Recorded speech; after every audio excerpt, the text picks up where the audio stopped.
Jeudi 14 novembre, sur le site de la base de loisirs de Neuville-Cergy, un exercice de sauvetage risque inondation s'est déroulé.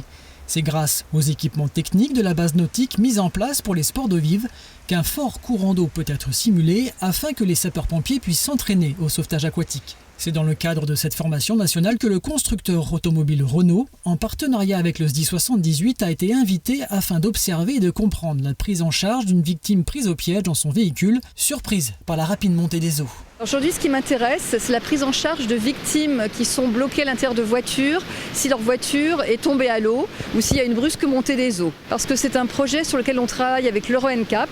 L'Euro NCAP prend en compte la sécurité tertiaire à partir de l'année prochaine, 2020. Et là, on est déjà en train de travailler sur le protocole 2022. Et le protocole va prendre un de ces sujets, on va dire, de travail, c'est l'immersion. Que peut faire un constructeur pour aider les pompiers à sauver une personne bloquée dans sa voiture? Donc on réfléchit à pas mal de solutions techniques. C'est ça que j'ai envie de faire remonter comme information. À partir du moment là où l'eau commence à monter un peu, même un gros malabar à l'intérieur de la voiture ne sera pas capable d'ouvrir sa portière. Donc ça veut dire qu'il faut qu'on trouve d'autres choses. C'est bien une nouvelle facette du partenariat qui existe entre le SDI 78 et le constructeur Renault. De plus en plus de besoins émergent lors de réunions avec l'Euro NCAP, organisme européen indépendant créé en 1997 pour contribuer à améliorer d'année en année la sécurité routière. En fait, ça part des travaux menés par l'Euro NCAP qui cherche toujours à augmenter la sécurité au sein des véhicules.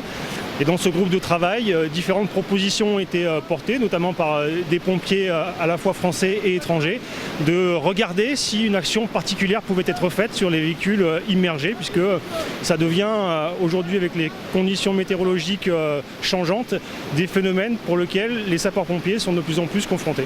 Lorsqu'un véhicule tombe à l'eau, dans un court instant, il restera en flottabilité, tant que la pression de l'eau ne sera pas équilibrée entre l'intérieur et l'extérieur du véhicule.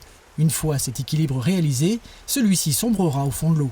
Si un conducteur se retrouve dans son véhicule en cas d'immersion, il lui faudra trouver une échappatoire. Mais les véhicules d'aujourd'hui peuvent être équipés de systèmes électriques de fermeture des vitres et des portières, qui pourraient empêcher leur ouverture en cas d'immersion. Alors des solutions pour empêcher cette problématique pourraient voir le jour. Un véhicule qui est pris dans une montée des eaux rapide suite à des inondations urbaines, sur une montée des eaux jusqu'au premier quart bas de la portière, on peut encore avoir une action efficace d'ouverture de porte. Dès qu'on a dépassé la moitié de la portière, en fait, il devient trop compliqué pour la personne d'exercer une pression d'ouverture, surtout si ce véhicule est pris dans la veine principale du courant. La première action sur laquelle les constructeurs pourraient avoir une action rapide et efficace, c'est de trouver la solution de permettre que les vitres se descendent au plus vite. Même si les constructeurs de voitures assurent de mieux en mieux la sécurité des occupants, les technologies déployées ne se substituent pas à certaines mesures de précaution et d'alerte. 3 victimes dans l'eau qui vous gueulent dessus. J'ai bien aimé. Qu'est-ce que je vous ai appris? Un bon sauveteur, c'est un sauveteur? C'est pas l'eau. D'accord. Son premier réflexe, un témoin qui voit une voiture tomber à l'eau, c'est de prévenir les secours.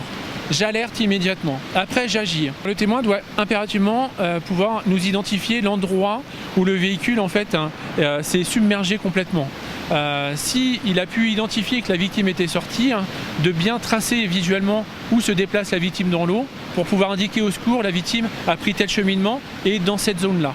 Si un témoin peut mener une action sur un véhicule qui tombe à l'eau, la priorité tant que le véhicule flotte, c'est bien d'extraire la victime du véhicule. Mais j'agis pas n'importe comment.